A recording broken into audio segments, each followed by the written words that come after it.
One of the common problems that we can deal with when we have a dog is barking. Now, it can be very annoying to both ourselves and to our neighbors. We want to correct this problem. If it's at home, there's a number of things that we can do even separately from what we might do when we're out walking.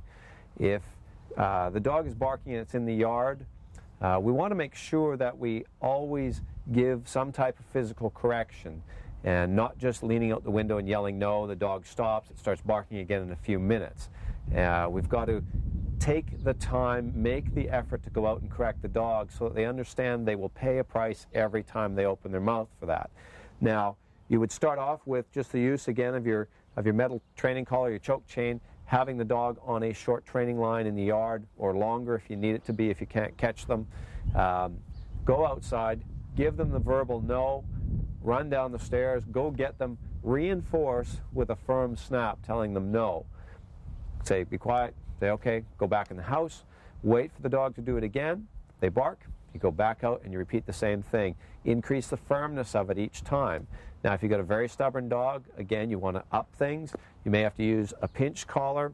If you have just a small dog, you may find that simply just a squirt with the water bottle is sufficient. And you're just going to, give them a few good ones and tell them to be quiet. If they really don't like the water, well, that might work for you. If you have a larger dog and they're in the yard, you may want to use a garden hose every time that they're barking.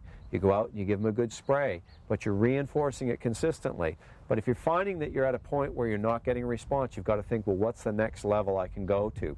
You can use things such as a pop can, put about 30 pennies in the bottom of the can, put duct tape over it, make up a couple of dozen of these things, depending on how strong a bark your dog is, and you're going to open the door, say your no, throw this can down beside them. It makes a bit of a noise. It's a bit of a scare. It's a negative thing that they experience every time they open their mouth, that they're going to experience this. And this is what's going to cause them to stop barking. They're going to realize it's better if they're simply quiet, because every time they start to make the noise, you're out there with something. Now, another thing that you can use if the dog is persistent, again, is your nylon muzzle. You go out, you make a snap on your line, you muzzle your dog. And keep an eye on them when they're out there with the muzzle on. Look through your window. Make them wear the muzzle for 15 or 20 minutes or half an hour. Then go out, pet them up if they've been good, take the muzzle off, go back in the house, watch them again, and you reinforce that. You go over and over and over a couple of days in a row and see if it starts to change their behavior. Now, if you leave the situation and you drive away and your neighbors are saying, well, your dog's great when you're home, but it barks all the time when you're gone, then you would move to an electronic bark collar. This is when you have to go to work and you can't be around to correct the dog. It simply goes on the dog, clips on again, just like a regular collar might. And it's got a little battery-powered unit, a couple of probes that sit against the dog's neck, and it's operated by this little center probe here. It will sense the vibration of the dog when it's barking, and it'll give it a zap. Now, this will also, they're protected in their circuits so that if the dog continues to bark after it gets the correction, it will stop correcting after the first bark. It'll reset, and then it'll correct again.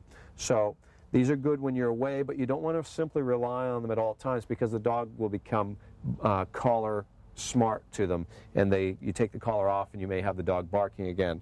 So it's better if you're able to make the correction in the first place. Now, when you're out for a walk, if your dog is barking at people passing by, other dogs, then you're going to use your command collar and make your corrections with your leash at that point.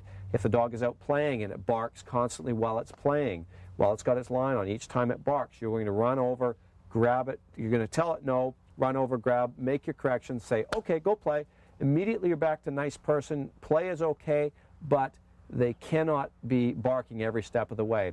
People out there with their dog, they're going to throw a stick and the dog is yap, yap, yap, yap, yap, yap, yap. The people might not mind, the person with the dog doesn't mind, but everyone else in the park is annoyed by it. So let's be responsible in that way. It's much nicer to have a quiet dog, and following some of these methods, you're going to find that the dog will be much quieter. Here's a problem that can be, as well as very common, quite annoying. Dogs that bark at everything that moves by the window. The way to correct this is to have our dogs wearing a choke chain and a small training line at all times in the house. When the dog begins to bark, move in, take hold of the line, make a firm snap, quiet. Now allow the dog the opportunity to make the mistake again. If they do, increase the firmness of the correction until the dog understands that it is to its benefit to keep quiet and calm. Don't take them away because they won't learn if you remove them from that situation. So do it with a consistency, an increasing firmness of correction, and you will, in a very short period of time, have a lot more peaceful dog, a happier dog, and a calmer household.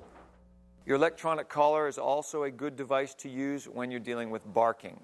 You put the collar on the dog after you've done your basic manual training, and then you can go get in your car and drive away, pretend that you've left for the day, walk back and wait and listen. Then you can automatically correct your dog with the use of this remote transmitter.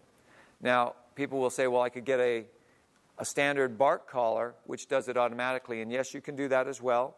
If you're going to invest in a collar, I would suggest invest in one that has the receiver and the transmitter where you're in control of things so that you can also use this collar for other things. You can use it in situations like digging or chewing up things if your back is turned, when you can get outside the house, look through the window, wait for the dog to do the bad thing, then you can use this to correct as well.